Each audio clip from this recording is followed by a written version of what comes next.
2 contre 2, là, finalement, au beau jeu de Véro à Carr. Carr, il va d'un tir bloqué devant le filet. Carr remet dans la cage, ça revient, le but! Alex Carr qui marque pour les Huskies, c'est 1-0. Il a tenté de remettre dans les Huskies, mais on va le prendre certainement, alors que je pense qu'on peut dire là, qu'on a un excellent début de match pour les Huskies. Oui, les 11 attaquants ils ont touché la glace quand même assez rapidement. C'est la deuxième fois que la deuxième ligne, dans le fond, qui est sa première ligne qui revenait sur la patinoire. Donc, très courte présence, beaucoup d'intensité. L'espace de ses coéquipiers aussi en même temps. Là. Efficace là, pour le moment dans son cas depuis le début du match. Là, attention, Véro prend un tir, Zanon est seul devant et le but! Bill Zanon en marque un autre! 2-0 Huskies, son troisième depuis le début des séries. Oh, dès la mise en jeu. Sur ce but, là, on va voir ici la reprise, on voit la mise en jeu et rapidement Véro aperçoit Zanon. On a complètement oublié, Louis-Patrick. Absolument. Mais une des spécialités de Bill Zanon, autant dans le duplex sur le long des bandes, c'est récupérer rondelle. C'est mission accomplie dans son cas pour Higgins. Joe Gaudio là, qui a le disque. C'est maintenant Ouellet qui le reprend derrière le filet. Elle passe à Gaudio. Ça a été bien vu là, par Rousseau qui avait suivi la manœuvre. Là, Gaudio a toujours le disque. Laisse pour Mainville. À Dumais maintenant. Dumais tente une longue passe. Ça a été bien joué par Buteau. Ça permet à Verdon de reprendre. Et Véro arrive avec beaucoup de vitesse à droite. Antonin Véro passe vers Zenon. L'arrêt de Pelletier qui est finalement saisi de la mitaine. Encore une fois, ce trio qui est rapidement. Thomas Verdon une passe. Donc, encore un excellent match. Le Verdon qui avait eu 3 points. Même chose pour Zenon et 2 pour Véro. Donc, je pense que du côté du trio, tout le monde a 5 points. Tout le monde a... Là, c'est la rondelle qui est en zone neutre présentement. Attention, Fontaine a de l'espace sur une chute de Éric. La Fontaine tire, bloqué par Pelletier qui est un arrêt important dans son cas. C'est Blais maintenant qui a le disque. Blais passe, s'amène. Toujours Lochko tente de déborder le défenseur. Revient, passe dans l'enclave. Retour. Lochko saisit, tente de remettre devant. Finalement, c'est Savoie qui récupère. Savoie qui a toujours le disque. Savoie à Higgins. Même type de lancer que Fontaine avait essayé auparavant. Absolument. Les deux ont tiré du côté de la mitaine de Pelletier là, qui a réalisé. Il devra faire attention à la contre-attaque. Buteau, son bâton s'est fracassé. Là, 2 contre 1. Mainville avec Boutin. Ça a dévié, mais un retour. Quel arrêt de Rousseau de la mitaine. Et la rondelle va se retrouver jusqu'en zone centrale.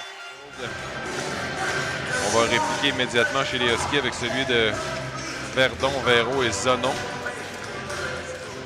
Un peu dans ses patins. Ça fait en sorte qu'on perd la rondelle. Attention à la contre-attaque. C'est Véro qui touche dans les airs. Zanon d'espace, tire et ça a été bloqué par le gardien de but Pelletier. Là.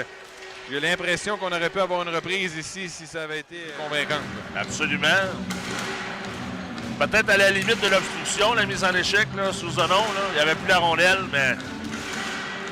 Sauf que le trio de Verdon, Véro et Zanon. Mainville qui remet à Gauthier à la ligne bleue. Gauthier à Mainville au cercle droit. Tente une passe de l'autre côté, le tir et le but. Et là, on a réussi à traverser la boîte en direction de Boissel qui marque. Et les Olympiques s'inscrivent pour la première fois au pointage dans cette série. Ils viennent de se remettre dans le match là, avec 8 minutes 10 à jouer. Pas vraiment. Là. Il y a un côté, le gars descend pour prendre un lancer en mouvement. C'est Mainville qui est là comme faire un lancer sur réception. Mais l'autre option qu'il y a, c'est t'avais Boissel de l'autre côté qui était droitier encore sur réception. Donc, les passes vont vite. C'est Lévesque qui va passer vers Wold. Wold tente de déborder, ça rate. Toujours Wold qui reprend, envoie la ligne à la ligne bleue. Ligne tente un tir, bloqué par Rousseau, retour devant. Et finalement, William Rousseau va plonger sur cette rondelle pour ne pas donner d'autres. La ligne, dans le fond, qui amène le plus d'énergie là, depuis le début de la deuxième, là, pour essayer de changer le momentum encore une fois. Là, mais... Qui met de la pression. On va aller prendre un changement. Là, c'est Gauthier maintenant qui tente encore une longue passe. Gaudio est seul. On l'avait oublié chez les Huskies. Bel arrêt de Rousseau là-dessus. Gaudio qui s'est complètement... Higgins qui va passer à droite vers Turcotte. Turcotte s'amène à droite. Toujours Turcotte. Tente de remettre devant. Et on l'arrête Pelletier. C'était bien joué. Retour. L'arrêt nouveau de Pelletier qui met finalement la mitaine sur ce disque. On vient de rater 2 chances en or. Du côté des trios des Huskies, le Pelletier essaie de prendre la vitesse en zone 2 depuis le début de la troisième, mais pas les capable, parce que là, Turcotte a fait une belle montée, s'est permis d'amener la rondelle en fond de zone et être capable de faire un jeu. On vient de voir sur le retour, c'est Brunel qui a pris un tir.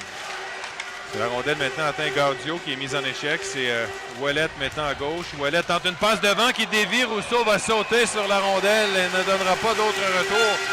C'est Wold qui tient le coup. 2-1. 36 à 28 maintenant.